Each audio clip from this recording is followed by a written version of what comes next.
Good evening, ladies and gentlemen. Thank you so much for coming today. We really appreciate this. Welcome to the 30th Annual Peace Studies Conference. The topic for this year is close and dear to our heart, especially as Minnesotans. So again, welcome to the 30th anniversary for the Peace Studies Conference. We're deeply humbled to have all of you guys here. And the topic for this conference is dear and close to our heart, especially as Minnesotans. And we have the most Somali diasporas that live and outside Somalia live in Minnesota. And for the event schedule, if you look at the back, we do have a lot of resources, especially the CAIR report that can be useful as academic wise. And for our final event, I would like to invite our keynote speaker, Jaylani Hussein. Jaylani Hussein is, well, his name precedes him. He's well famous around here. And Mr. Hussein is the current executive for the chapter on American Islamic relationship of Minnesota. He graduated from St. Cloud State with a degree in community planning, and he is very specialized in these areas, especially with youth development. He has over 8-year experience in working in juvenile treatment. Mr. Jaylani is also the founder of Araha, that is a humanitarian aid organization. He has traveled since 2 times to the Horn of Africa, especially Somalia, to aid and to respond to the drought crisis there. And actually, I have met him in the summer of 2011. And ever since that, I only met him at a mosque when he was fundraising for this event. Ever since that, I claim him. If anyone asks me, do you know Mr. Jaylani? I'll be like, yes, I am best friends with him. So without further ado, I would like to invite Mr. Hussein to the podium. And can you give him a hand?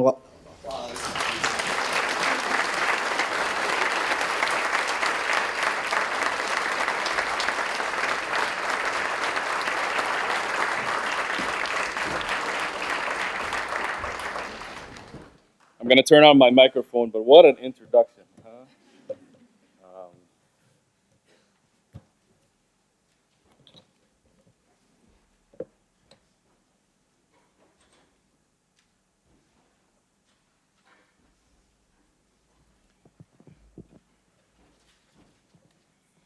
I'm really honored to be here with you all today. I don't think I'm as famous as my friend here claims to be. Some days I think I am, but I'm really, again, honored to be here with you all, and I hope tonight, even though it's a keynote presentation, I hope that we have a really good dialogue, conversation. Well, I appreciate all of you for being here, and I'm really looking forward, as I said, to have a really good conversation. And so I'm going to probably speak for about 40 minutes, and trust me, there's a lot of things I would love to cover with you today, because anytime you talk about culture, anytime you talk about religion, anytime you talk about some of those sensitive conversations, you need more than just a podium speech. You really need to have a conversation. So I hope today I can just maybe bring up to you some information about what is happening here in Minnesota, particularly involving the Muslim community, but also the East African community, and the largest of them being Somali. I came here in 1993. My parents, just like other people, left Somalia after a civil war in 1990. We have actually an amazing story. One day I'll write a book about it. But we were actually the first family that crossed the border to Kenya. We went to an area where there's completely nobody there. We were told, wait here. And weeks later, there was hundreds of people there. It was the first refugee camp in Kenya border that was kind of just makeshift. And then from there, my family went to Egypt. We stayed there for a few years, and then we were very fortunate to become to the United States as refugees. And so I started my time in Minneapolis in 1993, and I always tell this story. So my parents say, or actually my dad says, we're going to Minnesota. So I was a good, smart geography student. I looked at the map and found out Minnesota is really up there, right? It's far from the equator that I know. So I knew immediately it was going to be cold, obviously, and so as a joke, I would open the refrigerator, the freezer part, stick my head in there, because that's where all the ice is and anywhere. And then look in there and be like, this is Minnesota, huh? This is what it's going to be like, crusty ice in a freezer. And then all of a sudden, we landed here on February 16th, 1993. And trust me, that day was a cold day in Minnesota. Much colder than any freezer you'll find anywhere in the world. But the cold was just the first part of just getting used to what would be my new home, a place that I've spent all of my life, majority of my life, here in Minnesota. And that's why I sound very much like most of you in this room. And the reality is that is who this community that we'll talk a little bit about is. So today I want to just briefly talk up to you about CAIR. You get a lot of noise about our organization, so I'll mention a little bit about that. Then I'll dive a little bit into what is happening particularly right now when it comes to anti-Muslim crimes. And more information, if you're interested, you can be found on our website, and especially our national website reports as well. But I'll try to touch a little bit here and there. And then finally, we'll talk about the Somali community. There's a lot of information about this community, but there isn't really the full story. You get somewhat of a story. So I'm going to ask a bunch of rhetorical questions all day, and some of them I might ask you to raise your hand here and there. How many of you at least have been to a Somali business in somewhere around here? Wow, you guys are well-traveled, folks. That's good. How many of you have been to the Somali Mall in the Twin Cities? Less. Okay, so that's a destination you should go. It's kind of a little bit, it's unique space. If you've ever been to the Hmong Mall in St. Paul, it's very similar to that. But it's a really great place to get a dose of Somalia. It's like little Mogadishu in Minneapolis. You'll hear people speak Somali. You'll smell the food, especially the tea, spices, and then you'll see Somalis. And act like you don't know what you're doing, and more than likely somebody will come talk to you. And I always joke and say, for any Somali who has a cup of tea, especially males, if they have a cup of tea, they are ready to engage in a conversation with anybody. As a community of oral society, we typically like to talk, and a lot of times people even see that differently. So there are a number of stories that have happened, especially in the southern part of the state, where somebody's like, oh, these men in the Somali stores are loitering outside the store doing nothing. And they don't realize they're just waiting for a conversation because the cup is in their hands. And trust me, Somalis, we can talk to a strange person. It doesn't have to be somebody we know. And that takes a little bit of time to get across someone who's not Somali, but trust me, a conversation will have. And another secret, if you ever go to a Somali mall, is people might actually give you free stuff. It's not a lot of malls you can go to get a bunch of free stuff. So go act like you're lost, and somebody will guide you. You'll get fed, you'll get some gift, and trust me, you'll have an experience that you can share with your friends. And especially most of you on a budget, it's like a really good retreat. You don't have to pay so much. All right, so get going a little bit on CAIR, the Council of American Islamic Relations, civil rights organization that I'm part of. It's a grassroots organization, a little bit like the NAACP and ACLU kind of combined together. We have been growing. So far right now, we have about 35 chapters across the United States in about 25 states. And so the Minnesota chapter was started in 2007. And we've been growing since then. We work on a lot of different things. We're probably a lot known for the cases that you might hear in the news of some sort of racial or civil rights case that is happening. So we definitely do a lot of that. We have 2 full-time lawyers at CAIR Minnesota, and we work with other lawyers as well. So promoting justice is a big part of what we do. And we don't have all Muslim clients, so we focus on civil rights, and that's what we do. In addition to that, we educate the community. Just like here today, I'm talking to you in other places. And that's a big part of our work. Education to all types of groups to talk about who are the Muslims, what does your Muslim colleague look like, what are some things you should know about. And that is something we do on every day. And actually last year alone, a rough estimate, we estimate that we trained over 7,000 people. We've spoken to 7,000 people. 90% of those conversations came unsolicited, which means we weren't going out telling, oh, we can train you people. People are asking for this information. So this is something that is definitely a reflective of what's happening. People want information, they want to know more. And then lastly, again, to enhance the understanding of Islam, and that's part of education, with the Muslim community in particular, and you'll see some, and you can feel free to take any of the material back there. We have Know Your Rights information. We provide education about your rights. And as many of you could probably understand, right around earlier this year, particularly with the Muslim ban legislation, which apparently on the road here today, there was another ruling from the Supreme Court. Things just changed so fast with that piece of legislation. But during that time, we were getting swamped with calls, and particularly asking information around whether rights, not only just immigration issues. And interesting enough, 90% of the calls that we got, or overwhelming majority of the calls that we got, were people who were actually citizens or green card holders, which means that this actually did not even affect them to most extent, but the fear around the legislation was a big part. So we do a lot of education, and you will see kind of the main thing. Now, just switching a little bit, a big course, talk about the Muslim community in the United States. Part of the conversation we're going to have today, and there's a bit of a underlining narrative that I want you to explore on your own, I may not do it here fully, is the concept of the American Muslim. We are in a time where we are igniting in that conversation, and part of what's happening is we're redefining what an American Muslim is based on today's contemporary issues.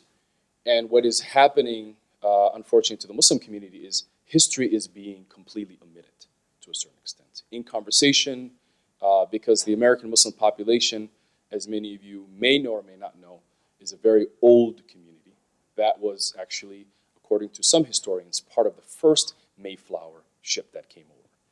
They were the employees, because during the time when Isabella took over in Spain, still a lot of Muslims were working and living in Spain, and many of the people who are experienced sailors were actually Muslim, in addition to other aspects of it.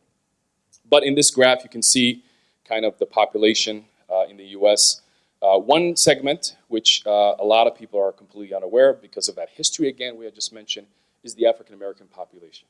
Here in Minnesota, obviously the Somalis would be classified as an African-American, but in this actual graph, it is the smaller number. So it's the orange would be the diaspora or new immigrant Africans. So what we're talking about is African-Americans, particularly those who can trace back to their ancestors, possibly who were even Muslim from the slave trade. If you travel to East Coast, and if you're from the East, New Jersey, or southern part of the states, you'll see obviously a larger African-American population, and you start to see Muslims who have been Muslims since their parents could remember, or those who have converted during the time of the Nation of Islam. So the Muslim population, again, and this slide kind of hits on another issue, which is part of that narrative that I'm talking about, which is now starting to reshape about the American Muslim community, is that the Muslim community is kind of monolithic. They're all kind of one people, or they're all the same. They all behave the same. They all act the same. In fact, if you actually look, it's the most diverse community, religious community in the country. And if you go to any of our mosques today, particularly the areas, the suburb areas or areas where there's a little bit more draw from, you'll see a mosque where you'll see people from all over the world, or they can trace back their ancestors all over the world. In addition to the conversation about history, I want to highlight the fact that this area has been home to Muslims during the Victorian times, and the most traceable history of Muslims in this country is actually not far from here. In North Dakota, you have the oldest mosque that's standing, and Ross, North Dakota. The one there, that's the building it used to be. Now we have a ceremonial building that is there right now. And there are still members of that community who are there. And so building a mosque in the 1900s means you really had people. Like you had a group of people living, and you needed a size of a mosque then. And the other one, which is still standing today, is in Iowa, not far from here, Cedar Rapids, Iowa. It is called the Mother Mosque, and that mosque was around 1934 as well. Does anybody know who were the communities, where they originally came from, which countries? Anybody? Those who don't know. No, those who think they know. No, just kidding. Some people in this room might already know some of this information. Anybody? Syria and Lebanon, right? So Syrians were here a long time ago.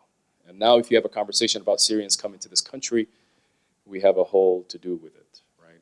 Even though most people don't know that the iPhone was created by a son of a Syrian, Steve Jobs. In addition to that, this concept of a narrative. Who are the Muslims? Are they diverse? What is their narrative? Why are they here? What do they look like? What are they doing here? Here are just images of just some prominent Muslims in Minnesota, and I have a few more of these pictures, but I wanted just to show that. We have the first ever Muslim congressman in the United States who was Muslim from Minnesota. It's a big to-do for us, right? We've gone into the history books for that one. We have one of the few Fortune 500 CEO of Medtronic, who's Muslim. You know Ilhan Omar, who's the first female Somali, female, whatever, first for a lot of things. That's why the word first is there. And other women who serve in public life, including school board and even prosecutor and other things.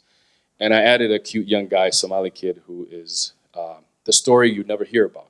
If you ever Google Somali youth in Minnesota, you're probably not going to find a favorable conversation or an article or narrative. You're not going to hear of the young Somali kids who are either on the National Guard or are serving their country. And there are a lot of them. Actually, two of my closest friends, one in the Marines and one in the National Army Guard. So these narrative, these stories don't really come up. And actually, and if you don't know this person, this is Rashad Turner, who was leader of the St. Paul Black Lives Matter movement. When we talk about history in Minnesota and kind of how Muslims have been here, you could look and trace back. In the early days, you had, especially in the early 1900s, a trace of Lebanese and Syrians.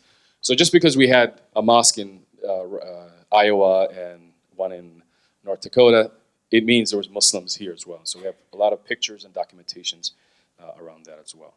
And as you can tell and see here, in the 90s, you started to see the Bosnians and the Somalis, and that's the largest influx. But Muslims have been here for a very long time. And there was a peak, particularly around the 60s, when international students came from different parts of countries from Asia. All right. So the state of the civil rights, or the state of the Muslims in Minnesota particularly, it's very reflective of what's happening nationally. And the word that we use now, which is obviously many of you know, is Islamophobia. Islamophobia could be identified really as modern day religious intolerance. But there are clear consequences that happen. So explaining what is happening today, you really can't explain it without understanding what Islamophobia is. There is a clear ignorance of people, but really the nature of phobia being added to an anti-Semitic or anti-Jew or anti-Catholic, we should have just identified this as anti-Muslim, but there's a legitimate, irrational fear that people actually experience when it comes to Muslims in this country. And that's very difficult to overcome, particularly when it comes to terrorism. And I'm just going to mention it now because it's one of those things we just have to address. If you look at terrorism today, the narrative around it is, watch out for the Muslim. If you look at the statistics and you actually analyze global terrorism today, you identify that 99%, majority of the people who are killed every single day by global terrorists are Muslim. The number one people who are fighting terrorism are Muslim. So if a terrorist attack happens anywhere in the world, which they happen a lot, unfortunately, the first reaction that people should say is go to their nearest Muslim and say, is your family okay or your relatives okay? Instead, it's the other way around. Oh, here's a Muslim getting on my plane. Here's a Muslim nearby. Why do people think that? Because they don't have the full narrative of the scope, even the topic of terrorism. So today, in your communities, maybe your friends, particularly even here in St. Cloud and others, if you even talk to them, they'll tell you they probably have a cousin an uncle, or someone they know who was killed in the last few years by a terrorist. And that's the reality today. And that's why we all have to have that mindset that we're all in the same boat. And even if you look at the major terrorist attacks today, even in Europe and other parts, Muslims, by statistically, are also part of that for those terrorist attacks as well. They become victims. So how do we explain Islamophobia? What is the cycle? What is actually happening? Well, first of all, it is a cycle. There's an entire process, and it kind of fits well with what's happened before. How do we hate? How that cycle works. First thing is obviously ignorance and fear in this case. So ignorance is a big part. If you, I'm not going to say all you guys, whatever, but let me just do a quick poll. How many of you have spoken to a Muslim in your student classroom, whatever? How many of you had that experience? Wow, good job. How many of you had that experience before you came to campus? Wow, where are you guys all from? Just kidding, Central Minnesota. That's good. In reality, if we did this test with a bunch of Americans, the results would be less than 25% would say they even have a favorable view of Muslims. And majority would say they've never met a Muslim. And that's the reality. And so ignorance is a big part. Who plays a role in that? I see Stephanie here, so I'm just going to ignore you for a second. The media plays a role for a second. But also Hollywood. Media, by the share of volume, are reporting around issues that typically do happen, but there isn't really a clear balance. And then on top of that, Hollywood. So do you know today that when someone targets a Muslim, they also target another faith community? Do anybody know who they target? The Sikh community, right? So right after September 11, which we remembered just yesterday, the first victims were Sikh men. And the reason why is because they wear turban. Where would somebody get an idea a Muslim wears a turban? Probably a movie where some Arab guy was portrayed with wearing a turban. If you go to the Muslim world today, unless you go to certain areas in North Africa, turbans are not a huge part of the, it's not a requirement for men to wear it. It's just one of those things where it's more culturally a practice, right? And so, for example, in North Africa, if you go to the turban actually has more than one purpose. You can unfold it in a sandstorm and use it. You could, there's multiple purposes for why there's a huge turban on the head. So again, the idea of associating and getting information, particularly in Hollywood, has a huge impact in what we're seeing today. If you look carefully here, you can see there's just a poll that was done, and I'm guessing the polls now. I'd like to see what the numbers. We're looking forward to some of that, depending on what's been happening recently. But here is a poll from 2014, I believe. Muslims were rated the worst, the lowest religion among the major identifiable religions. When we go a little deeper with Hollywood and the media, I'll just report to you one particular study that was done to review the New York Times. Most of us in here would say it's a credible newspaper. Most of your professors would say good source, right?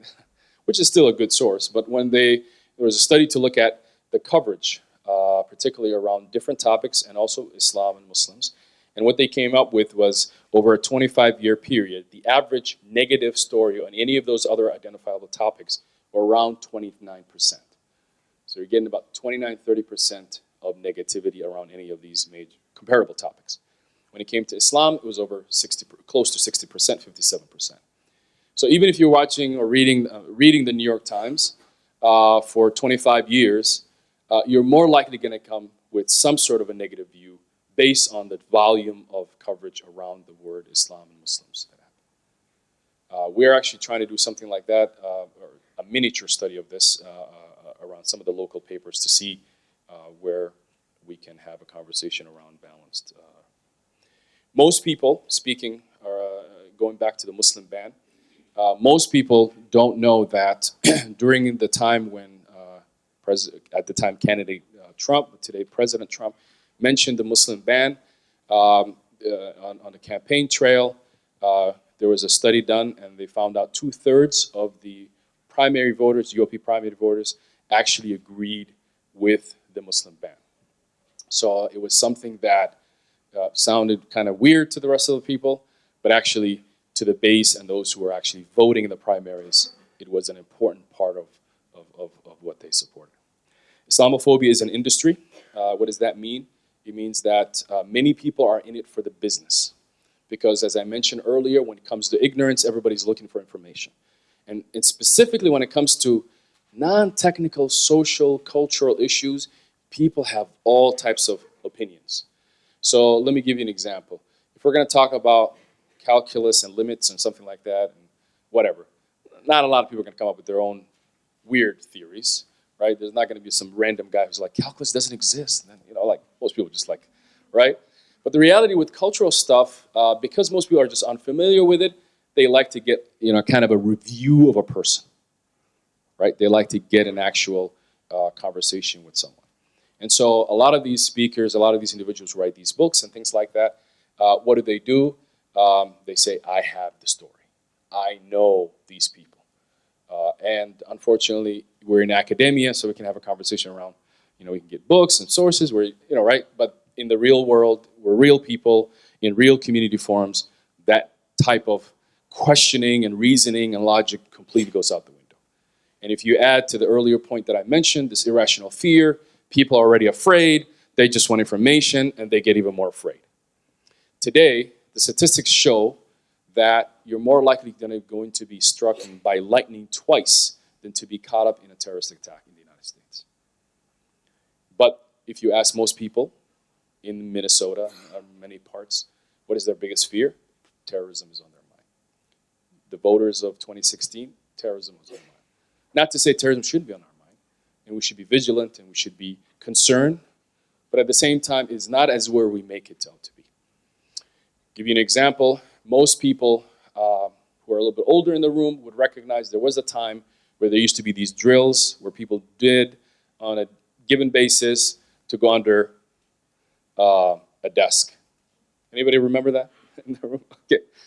The reality is, I don't know how that made you safer being under, but we'll let that aside for a moment. But fear takes logic out of the window sometimes. But anyways, let's go. Bunkers were other things, right?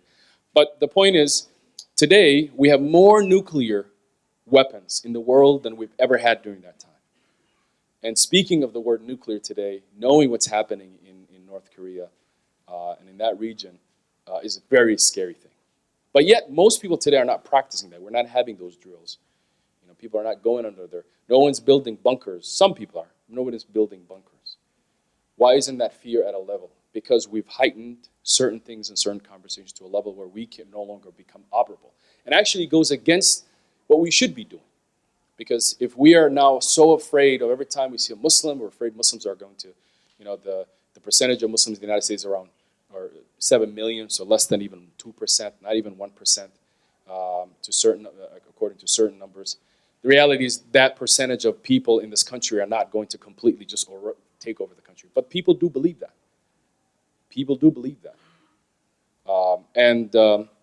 Anyways, so we'll keep going here. But the point is going back to the idea that we are in a time where we are, we're creating this amount of fear, and people are really concerned. But the reality is, if you look at the statistics, it is not as we think of it. Now, this slide is just to show you the number of cases that we handle, and there's a reason why, because the next slide is going to make sense. So this is our Minnesota. We started in 2007, and 5 cases, and now 2016 was 250. This year, we're already close to those numbers. We'll probably get close to 400 cases, if not more. And these cases are not things that we do. Something incident happened here, we work on it. That's not a case. These are actual civil rights cases where there's an actual lawyer working on it. So the volume of work that we do to mediate issues in schools and other things, or a concern that may happen, arise, or somebody, hate crimes, all of those statistics, all the things that we work on, does not include that. These are just purely civil rights cases where there's an actual work being done to address those cases. The largest is obviously employer. The second group is government agencies. And in this area, the inflated number is the reason of number of representations to community members who are being visited by the FBI. And all of these cases, they're just being because there's so much attention to this community, the FBI just coming in the door knocking and saying, who are you? And I remember our lawyer was actually concerned about one where the FBI agent said, "Oh, I just want to have a friend." Really? But anyways, the point is that that the community is getting that type of surveillance, that type of activity, and there's no real actual case pending. They're just more of community mapping, visiting, because a lot of times when we represent, there is actually no case after that. And by the way, like many other legal entities, if you have a lawyer and a lawyer can represent you, all questioning stops, and now they have to communicate through the lawyer. And we've seen cases where actually now we have a kind of a cycle. So every few months we'll have a bunch of them. And then specifically targeting college students during the spring break, we get a little spike during spring break, because that's when all the students are off and the agents are around trying to give away iPhones and things like that to become informants. Why are we talking about some of this? And I'll explain in the other slide. Is because this is very similar to what has happened in the past. I want to add a little bit more information on the public accommodations in particular. We've seen now pretty much a lot of the purchases of land or to build a mosque. Almost all of those applications in Minnesota have to go through extreme vetting. The last two cemeteries, or the only two new cemeteries that have been applications that have come out in 2016 and in 2017, both were denied. One had to go through a court proceeding. The other one had to go through our office and the many other offices that we leveraged, and we were able to turn the county to make a deliberate decision. So for a lot of Muslims, it's like we can't even bury our Muslims.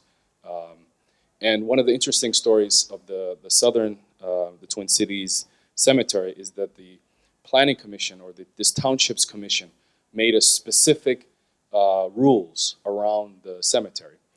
And this, just to give you an example, these were the conditions. One of the conditions was that they cannot have a monument or a headstone above 2 inches. Now go to any cemetery in the United States and find the cemetery that looks like a field. It really doesn't, right? But anyways, the Muslims don't mind. We typically don't have like, big structures on our cemeteries anyway. So we're like, okay, we'll put a flat granite thing, and that's actually how most of these cemeteries are. Another thing came up: you have to put a huge fence around the cemetery. And as someone who watches Walking Dead, I was like, now they're worried Muslims are just going to get up and start walking out of in case we get to the zombie stage. But the point is, it's illegal for you to put certain conditions on one versus the other based on the religion. And that's really what they violated. And so the court found in favor in one case, and in the other case, their lawyers literally just told them, if you do this, you will lose. And that's how it kind of came together. But religious intolerance, which is at the heart of what we're talking about today, has history. This kind of seems really offensive, but this did exist in the United States. And if you're a Catholic in this room, you could probably talk to your parents. If you're Irish Catholic, you could really talk to your parents. There was a time, if you were an Irish Catholic in this country, you had the same issues that are happening, the same questions that Muslims are being asked today. The meetings are happening now in this area, particularly in central Minnesota. The same questions. Muslims are not loyal. Well, Catholics are not loyal. John F. Kennedy is going to all of a sudden sneak the Pope in one night, and he'll decide on whatever the Constitution. I mean, people really, I know that sounds really logically not feasible and just doesn't make sense because maybe you're in college or whatever. But the point is, the reality is that type of an approach, that type of conversation was happening. And if you actually watch the 60s documentary that CNN produced, you can actually see people engaging in what we're seeing today against Muslims. Real organizing, which is not just a bunch of people who are just having a cup of coffee. No, people putting their money and their heart and their sweat to stopping the Catholics from taking over. And since then, I don't think the Catholics have taken over, but anyways, the Catholics had to endure. There are real effects to religious intolerance. So if you look at these just examples, obviously employment discrimination. What was the number one thing I mentioned to you that we work on? Employment discrimination. Denial of public accommodations, organized discrimination, and the discrimination laws, particularly against the faith, So you start to now create Muslim ban, you start to create all these other policies, not allowing a Muslim cemetery to exist, and other things like that. And these are all happening today. You can find a lot of the results on the 2017 report that we produced. I'm just going to go over some numbers around hate crimes, particularly. We are in a completely unprecedented time. These numbers are not fake. And to be honest with you, these are a slice of what is actually happening. Because according to the FBI, majority of hate crimes do not get reported. 2/3, 60% or more of hate crimes don't get reported. And if you think that's not true, ask me. Because I have a lot of people who I meet and they're like, well, that happened to me. I'm like, well, come on and let's talk about it. No, that's okay, but I just want to let you know. Well, what am I going to do? If it doesn't go on the record and we can do something about it, telling me about it is just going to make me feel bad. But people are afraid, and particularly with minority communities who come from a police state engaging law enforcement in a conversation around protection and other things becomes a problem. And on top of that, people believe that if you go against this bullier, the bullier will only, and if you expose the bullier will only get stronger, he'll get more support, and he'll double down on whatever he did. So people have legitimate fears in reporting things. There's a lot of aggression, a lot of things that happen. And I noticed that also from the victims. In 2016, we had young men who were shot during Ramadan, 5 young men in Minneapolis by a man who's now facing 39 years in jail. And those 5 young men refused to show up to the press conference we had. They continued to refuse to do anything publicly. And I remember one of them telling me, he said, I think I saw the guy at a gas station and I froze. And so for the first time, now he's in jail and he's away, they're willing to tell their story. And that's the unfortunate reality when it comes to hate crime. It's not like any other crime where somebody, the first thing they do is call the police and say, most people are afraid of telling because they're afraid that then the issue will get bigger and the bullier will find out, and now, things can get really worse. So those statistics, 2016, I'll mention some numbers from 2017 here. Once I silence my phone. Who's a good speaker should always have your phone off. But anyways. This is from also, again, particularly anti-Muslim hate crimes. Anybody know Neba, who was killed in Washington? Her case is still not clear yet. A lot of people point to hate crimes particularly. Top 5 types, obviously harassment, denial of religious accommodations is a huge part. And we thought actually we'll see that decline, but actually it started to spike again.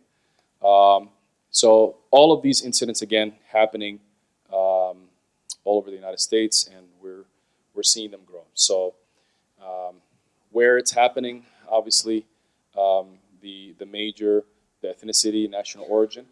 And the reason why that is because Islamophobia is racialized.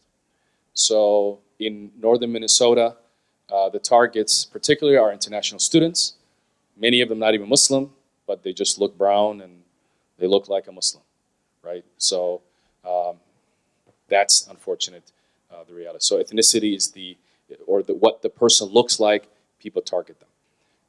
And there was a viral video that was going on recently of a Canadian MP who is a Sikh, who a woman just came at them and was like, you Muslims, you?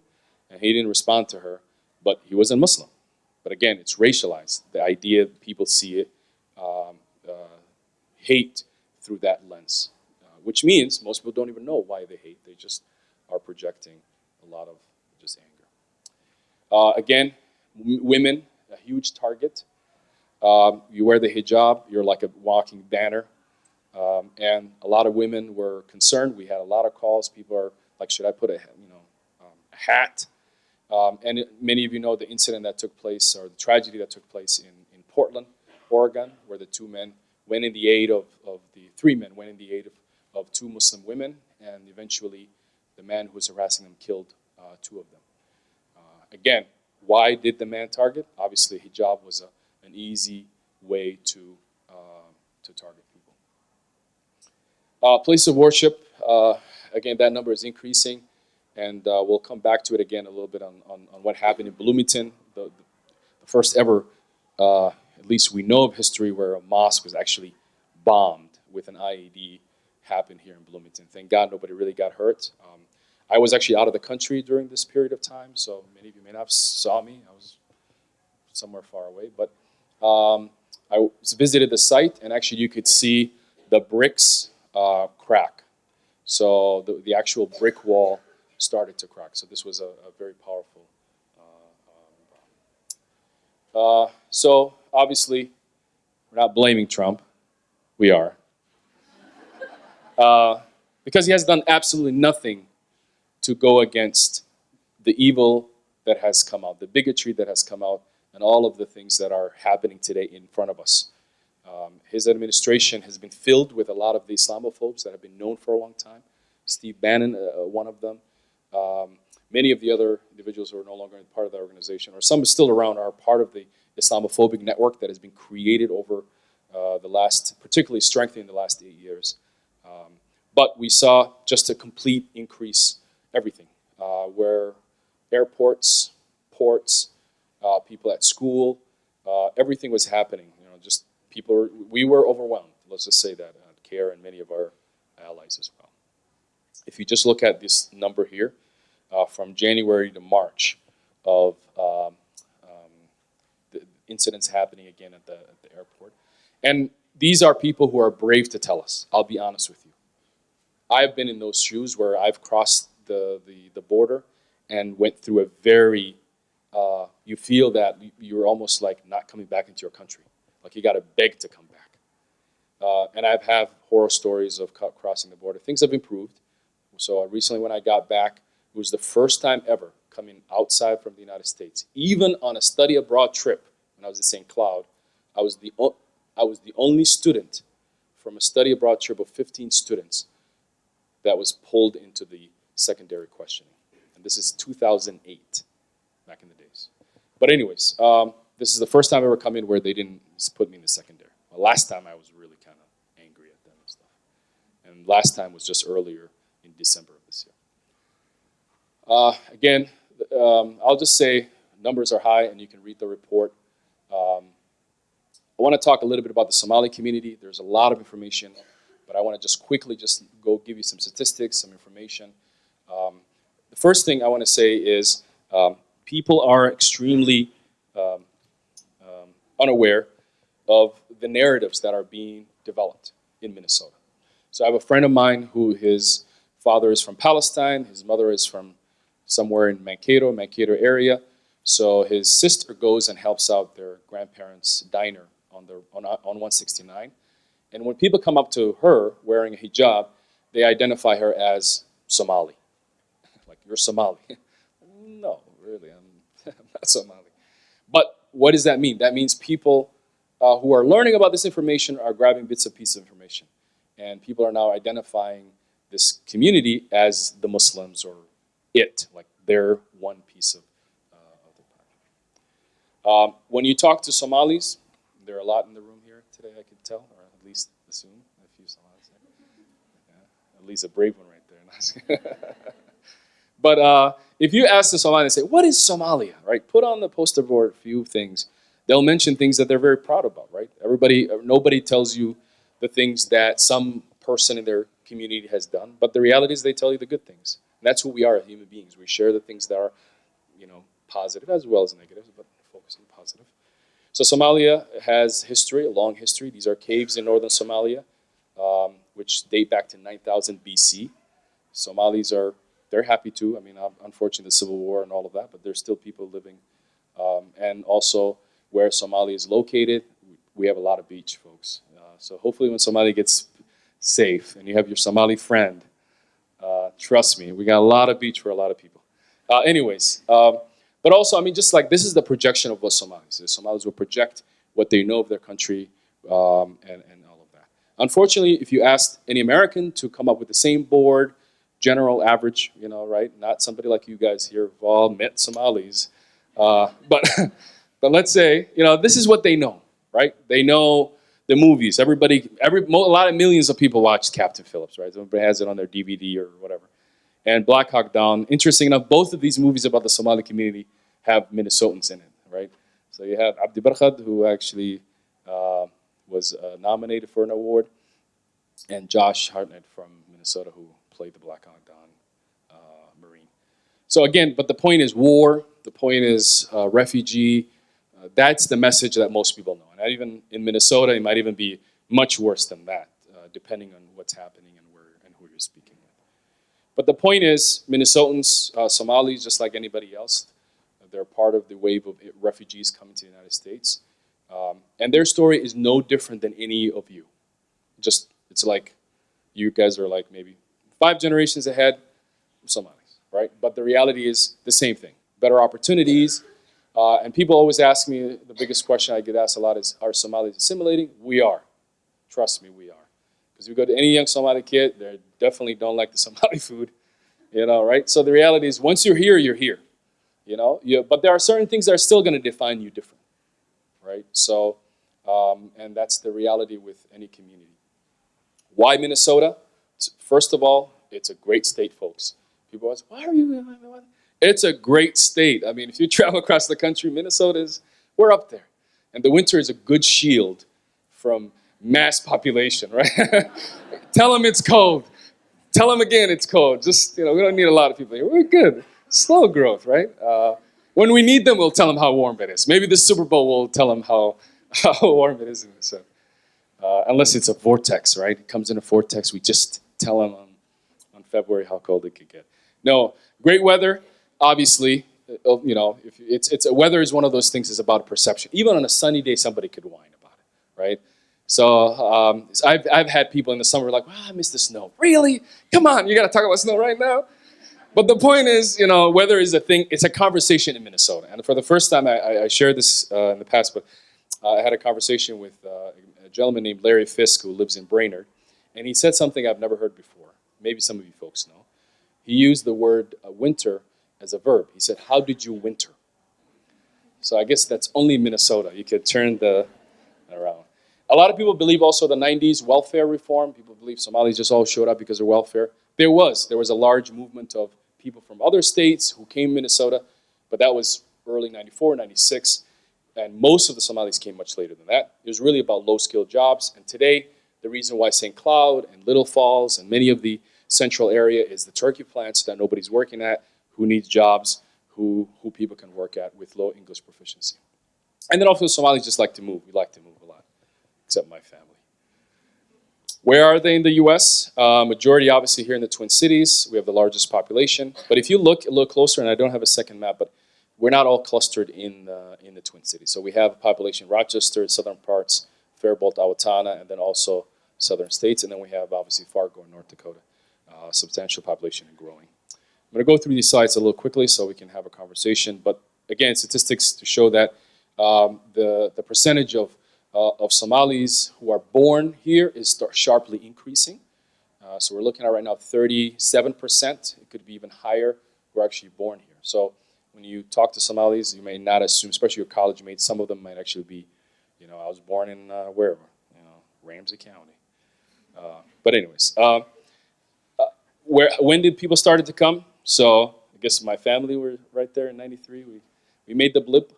And then I always joke with you, I told the rest of them to come here, right? But then we started to see a sharp increase. And actually, if you look in this number, in this sector here, majority of them are coming from other states. And the number one reason, again, is it's nice, we make good tea here in Minnesota, but really it's about jobs. You could leave like Boise, Idaho on Monday and be here in Minnesota by Wednesday and be working by Friday. That's, if you can get a steady job, you can work, people tend to gravitate. And that's why you have a population in Pelican Rapid, Minnesota. And that population didn't come, actually it's a much older population than the growth of St. Cloud. So that population was there in the early 90s. Anybody from Pelican or near Pelican Rapids? Nobody from Pelican. All right. Again, the number that I mentioned to you is from the Star Tribune. 62% born outside the U.S., 31% born in Minnesota, and 6% outside of Minnesota, but still within the U.S. So about 37% born. When we talk about education, Somalis are, especially the second generation, they're lacking, particularly when it comes to young males. So the numbers are very similar to the achievement gaps that we would see in African Americans, and sometimes even worse in public schooling. That's why there's a run on charter schools in the Twin Cities. So families are literally taking the kids to charter schools because of the not only the failure, but also lack of understanding of the needs of those children. But good thing is happening. GED and secondary education, people who come here, who might start at a job at a factory, are working their way to get GED and then going to a community college and eventually getting a better job. And there is a lot of success in that. So if you actually visit MCTC or Normandale or even better, St. Paul College, you'll see like a slew of people, non-traditional students from the Somali community. And when I mean non-traditional, I'm talking about students who are have families and et cetera. So while one area we're struggling, the other area we have issues. Poverty, Somalis still have a large poverty because if you got a job at some plant, does not mean you're making enough money to keep your family above poverty, even if two parents are working, because those jobs that's what they are. A lot of those jobs are below the poverty line. And in addition to that, if you have a higher family size, your poverty index is going to be even higher, right? In addition to that, home ownership, and this could easily be fixed, by the way. If we just come up with some really good people, some brain power, we can really fix it. Somalis lack, in all of the minority groups, 8% of Somalis own homes, which means they really are renting, most of them. And the rent abuse in a lot of the cases that we get is absolutely ridiculous. A lot of times it doesn't happen with the agency or the company. It's just somebody who watched a bunch of videos online and went to one of these events who is a landlord or a tenant or a middle manager person who squeezes the life out of these people, using everything against them, and even sometimes stealing money-ordered rent money from them. But the reason why Somalis are not homeowners is mainly because of interest. In Islam, interest is forbidden. There are certain exceptions to certain times, etc. And the entire housing market is based on interest. There are products right now being sold by different banks across the country that have more of a shared growth. So you don't have an interest in the language, and you pay a lump sum. You work your way to pay down the mortgage. So that's a product that a lot of people do. And then also, obviously, in addition to that, you have the major issue of being poor. If you're poor, you're more likely going to be stuck in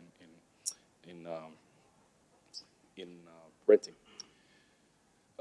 Again, labor force, and I'm just going to keep going here. But Somalis are working, so a lot of people think that they are underemployed. So they're employed, but they're not really getting the resources that they need to, which leads to poverty.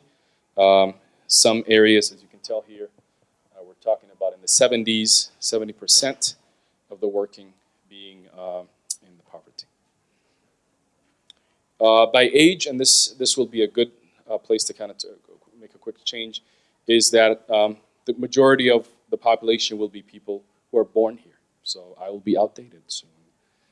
But the point is, so 0 to 9 right now, there are about 20,000 or 17,000 kids. This number is a little old.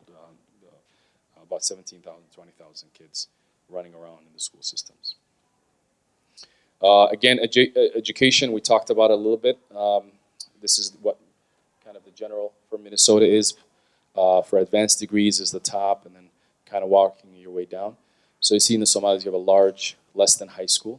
Some are older population, but again, if you're working and you haven't got a GED and you don't have a proof of any college you attended in the past and you're speaking a different language, even someone who has been, had a job, had a skill, and cannot master the language enough is absolutely cannot do the job. So it's hard for people to retrain, specifically individuals who are already in the working class. Are there issues in this area, particularly St. Cloud? I would say there are. We have seen an increase in all types of cases. This is the only region where we get almost every type of case, from housing to civil rights to land use to this and to that. Things definitely are improving. So Unite Cloud, how many of you heard of Unite Cloud? You guys should all volunteer with them. They're really good organizing, and they have an event coming up Thursday, actually, in St. Cloud. regarding the anti-Muslim speaker who will be speaking there. And then in addition to that, obviously, attacks on Muslim organizations like mine. People are always saying that we are somewhat, getting funding from places I don't know.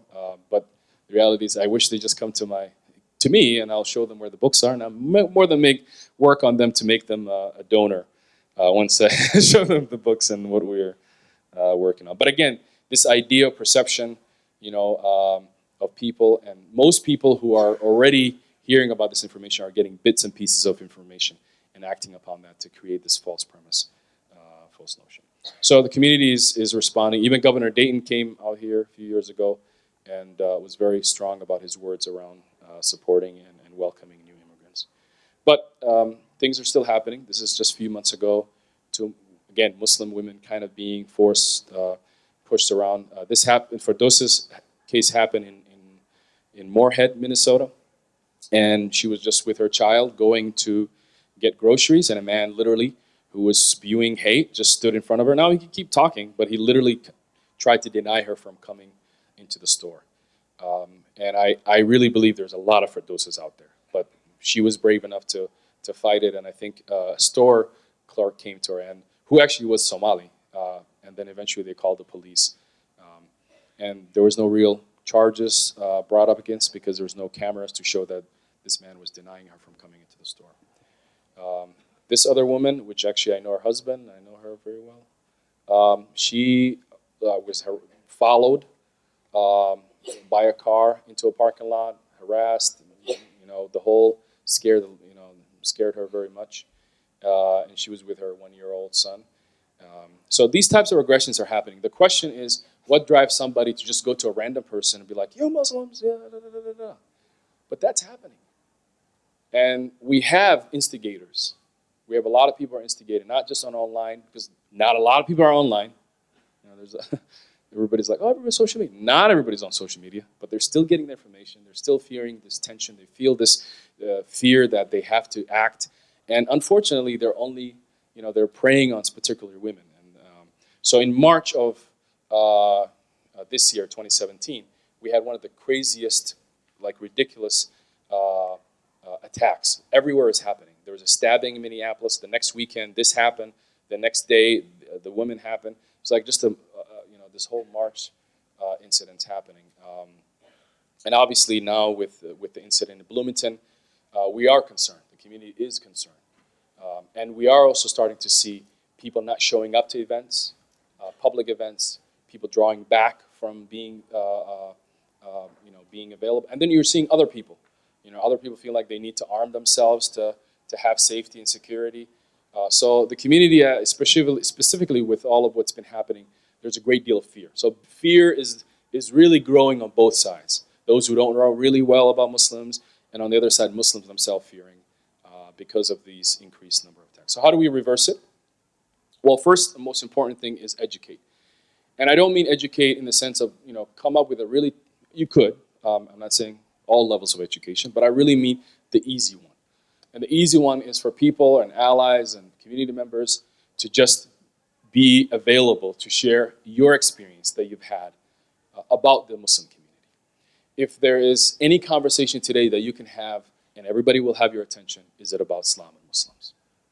I doubt people will be like, I don't want to talk about that. Maybe your friends don't want to talk about it, but other people want to talk about it. And you don't have to be the expert. You don't have to be expert of Islam and Muslims, but you can definitely be expert of knowing when hate is being spewed, right? And so what's been happening, and we've been monitoring, particularly when it comes to hate, social media, arguments, conversations are happening. One group knows what they're doing, and the other group just doesn't know. So the people who are portraying this hate, they're just cut and pasters. Not really emotion involved. I mean, emotion is involved, but they're just giving information for people to respond to, right? And the people who are kind of allies, they're like sitting here dumbfounded. What is the response to this question? What's the response? The reality, what they don't realize is all you got to do is just do something. You don't have to have a tit-for-tat argument. A lot of times you might be asked a question that itself, it's a premise of the question is wrong. But the fact of the matter, you're not an expert in Islam. You're being asked of a point about Islam. And the reality is, when I speak to these people who portray and ask these questions, even they ask me, right? They will come up to me and ask these questions. I guarantee you they will not be able to answer a response question by me because they're not understanding the depth of the question they're asking. Yet, they know the words and they'll ask you. So one word that I get asked a lot is tuqya, right? Most of you in here would just be like, blank scare. Yeah, most of us would have the blank scare. But the reality is, most people don't know what it means. And you don't know what it means, the context, right? And also the theological context of tuqya, which all religions have. That the idea that if someone is about to take your life, you could tell them a lie to live. That makes sense, right? No one would disagree with that. But if you take that and you say Muslims just lie blatantly, that's a little bit of a stretch, right? Another one that gets completely misread and becomes a huge issue is jihad. What is the number one thing that most people think about? Maybe you're smart, but what do most people think about? Violent jihad, what? Holy war. Let's play a game of charades. Jihad is one word. Holy war is two words, right? First of all, it doesn't make sense. Second of all, if you translate holy war into Arabic, which is the right translation for those who would think about it, it would be al-harb al-muqaddas. And if you look at any religious text, you will not find those two words together. Al-harb al-muqaddas. Most people have never heard of al-harb al-muqaddas, but they've definitely heard the word jihad. And if you actually look at the example of jihad, jihad has many contexts. It means strife, struggle, and all that. But the word, that's what it means. You can make it into violent jihad. People can say, my jihad is violent jihad. It's a word that they're using to identify what they're doing. But it does not quantify the word jihad as that, right? Just because we say the word struggle, most of you are not going to have a panic attack in this room.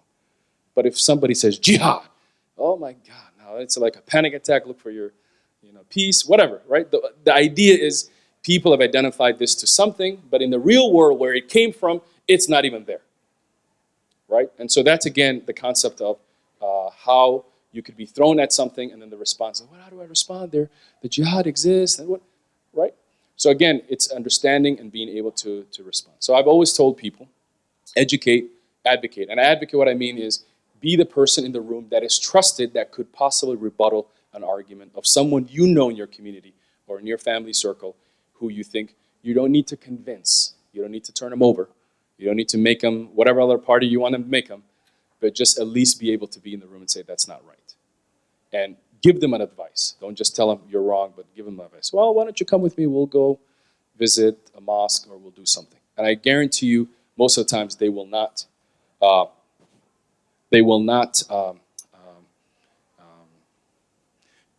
they will be afraid of coming to a mosque, but still bring them. Maybe come to the mosque, take pictures, and bring back the information to them, so they can get feel like it's a mosque just like a church. People show up, go, whatever. There's food, there's conversations, there's the guy who stays longer, and everybody who gets out early, whatever. There's the guy who's looking at the phone, the guy who's not. Whatever is happening in the church, more than likely is happening, and that's the reality, and that's why we just need to be able to share those information. Second is expose. So if there is somebody who's a bully, we don't just, let it go, right? We don't want to be bystanders. We want to be upstanders, right?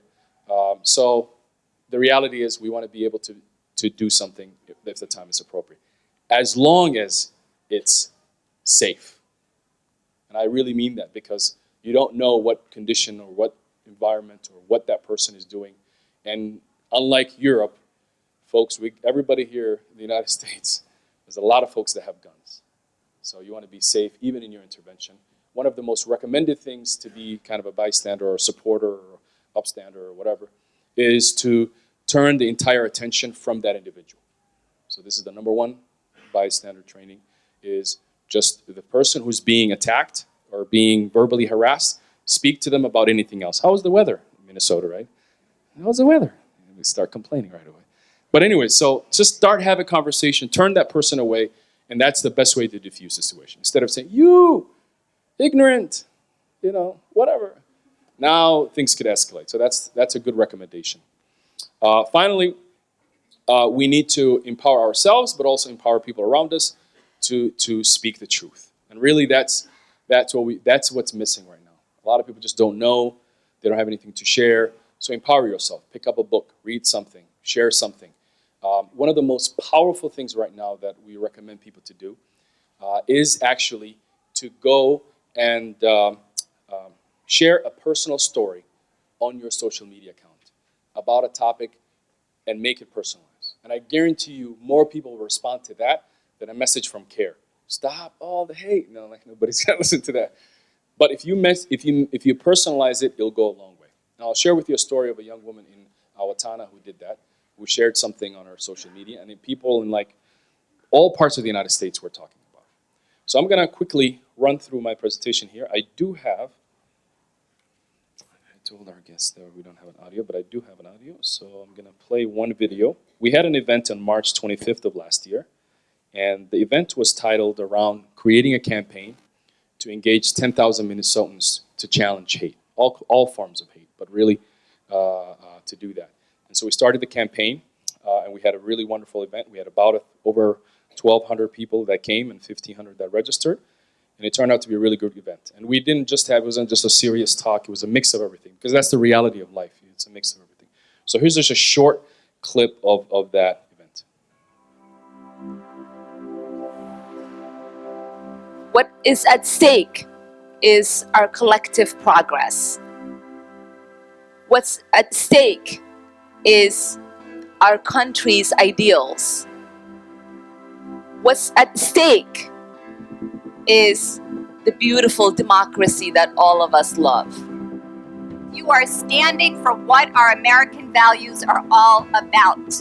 You are not going to allow anything unconstitutional to happen in our country because you are here today and you are saying, I'm here, I will stand with you, and I will make sure that our American values are intact, and each and every person coming to this great land deserves to be here.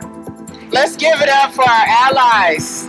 It's really powerful to see so many people here to support our Muslim brothers and sisters. Not only am I frustrated by what's happening, not only am I mad some of the days about what's happening, but I also am excited by the opportunity that each of us have been given to rise up against injustice, to rise up against oppression, to rise up against discrimination. Trump has mobilized our community. He's energized us. He's taught us about civic engagement. Because of this situation that we find ourselves in, our community is more empowered than we ever have been.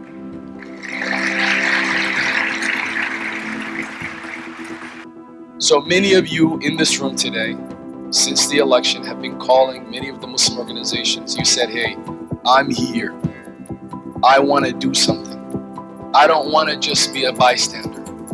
I want to actually make a difference. And I want to make that commitment. I am so proud to be Muslim, American, patriot, immigrant of this country. Thank you for your patriotism, your participation, your encouragement at every level is going to be written in gold when this brief, dark period is over. So this event, we had a really good turnout, and it started off this campaign, and we have in the back you'll find the actual card where you can, if you're interested in just ideas of what we can do. Particularly right now, social media is a big part. A lot of the fake stories, fake news, whatever, they're all rampantly existent. People open up Facebook and they're like, here's my news feed. But anyways, the reality is that's an area where a lot of allies and people who are interested are completely silent. If you look at today, many of the posts where it's really hot posts or whatever, there are people arguing. But if most people, even if you didn't have the time to read all of those and you just put a smiley face, you would actually change the conversation. If everyone who read that, who looked at that post through a smiley face, no one would know what the people were talking about. You just drown them out, right? But the reality is most of us, we are just timid. We don't know what to say, what's the argument, what should I say? And in most cases, who you're arguing with is really a robot, somebody who has a bunch of copy-paste pictures of statements that they'll just keep throwing one after another. And so if you either do your homework rebuttals or you just rebuttal on your own, right? Don't get caught up in what is being said, that it's hurtful. Focus on what you can provide in that space, whether it is something about yourself or, more importantly, something to shine the light of inclusivity and stuff. So social media is important. Changing their narrative is critical, and I'll kind of end with that today. Taking an action. We want to be out there. We want to speak. Protests and actions are critical, and we have to be out there, and we have to do it creatively too and get into the minds of people. Responding to crises. Things are happening. People are, there are hate crimes, and victims need a lot of support. In our office, we're very technical. What happened? But we need people who can visit that person, support that person, and be able to help that person deal with the trauma. And there was a woman not far from you guys in Little Falls who was being terrorized last year. I don't know if you heard on the news. And there are community members that came together, bought her kids bikes, and worked with her. And that had a huge impact on her. Anything we could ever do. And so you could be a part of a crisis response team. Share an idea. You guys are all students. You could come up with a really creative idea to solve this problem. We'll be all done, right? Host a conversation. This is part of you even hosting it. It doesn't have to be formalized. Advocate. You can invite a speaker, volunteer, and most importantly, donate. Going back to the point of sharing and the concept of changing the narrative. Right now, particularly when it comes about the Somali community, you're seeing all the negative news. All of the stories that typically populate in the feeds are always these negative stories. But there are so many positive stories that typically you never hear about. So I want to end with a few of them. The first female Muslim wearing hijab, I think, in the country, in Minnesota. She works for the Minneapolis Transportation Police. And locally from here, from Minnesota, he's a U of M grad, is a Somali American who ran for the Olympic team in Rio. And interesting enough, there he is in the blue. But one thing you should know about Somalis, we definitely know how to run. So here's here's Mohammed Farah, who runs for the UK. He's a Briton, and behind him, do you remember his name? Ahmed. He runs for Canada. There's another guy who runs for Sweden. He didn't get in the picture, but there's a lot of Somalis running for their new homes. But also even here, there are women playing basketball. Here's a young woman who was actually honored by President Obama, and she broke like a high school record for scoring in her state. But you have your own story here. You have a unique person who changed the landscape of what is considered to be acceptable modeling in the nation for the first time. First time ever a model would have a hijab on. The concept of hair being exposed in modeling and not being exposed was a huge barrier. And now she is the face of what would be the future of Muslim female modeling that are wearing hijab. And this is her wearing a Nike hijab. She's looking all modelly there. Right? The point is, she's from your area. She's right here making that history. And yet, our focus and our conversations are around the terror. If you look today and you read anything about the Muslim community, in particular in Minnesota, the number one story that keeps circulating is terror, terror, terror, terror. And I don't want to undermine it because I have relatives who have been killed by terrorists. I know people, and I know this is something that we don't take lightly. And our community gets the double-edged sword. And I know we are running up to the anniversary of last year's attack in St. Cloud. But I have to say, and I end with this, what I saw in this community, I was surprised by. I had a conversation with someone who told me this is the first time I've seen so many faith leaders come together, even for St. Cloud. During that time, so many people came together and not allowed for that incident and that individual's behavior to decide the fate of the Somali community in this area. And we still have to do more work. And I would say there's a lot of little bridge builders that we need. People who will continue to build those conversations, even in the places where people don't want to talk about those issues. And so as students, I give you the mantle. All of you raise, oh, no, Somalis, whatever. Now is your responsibility in your community to be that person who can provide information in a safe, non-judgmental, non-argument mentality way to educate people. And the reality is, and I just say this, you all can make a difference. You can all make an impact. And we want to get into a position where we all can do that. So I'm really looking for your questions. I apologize. I like to keep talking and whatever. So we want to get people together. We want to talk to them. This was a case a few years ago that we handled, including a mosque. People can get over stuff. Even with difficulties, we can overcome those particular issues. And sometimes we just make fun of this stuff, right? So we have a gum to solve the problem. Islamophobia, and you take it, and you're good. So we need a bunch of them in St. Cloud. No, I'm just kidding. So with that, again, thank you very much. I hope all of you can take this message and continue to carry it on. As I started with this conversation today, from where I'm standing, it's just the first layer of conversation. What you do with this, how you carry it on, will really make an impact in our society. Don't be among those people who talk to your children and your grandchildren when they reflect on this historical moment in time, to be the one who watched what was happening, rather to say, I had a place in that time and I made my difference. So make that happen. Thank you.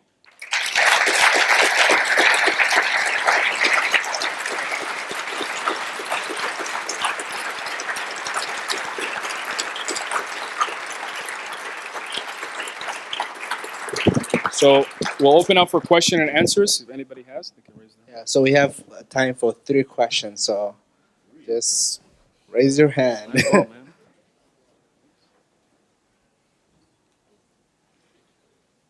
So as a nursing student, one of the things that I'm very passionate about is making sure that everyone gets access to equal health care. Okay. And I'm wondering what your thoughts are on what happened recently in this community with so-called anti-vaxxers speaking to the Somali community and then the measles outbreak that That followed ensued. that.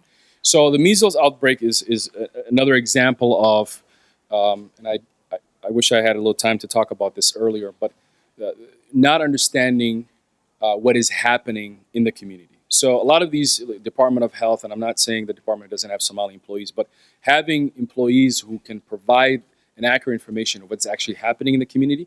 And when people are seeking information for what is happening to their children, there's an increase of autistic children in the Somali community, a disease that Somalis do not have a recollection of, at least in the population size that we have today.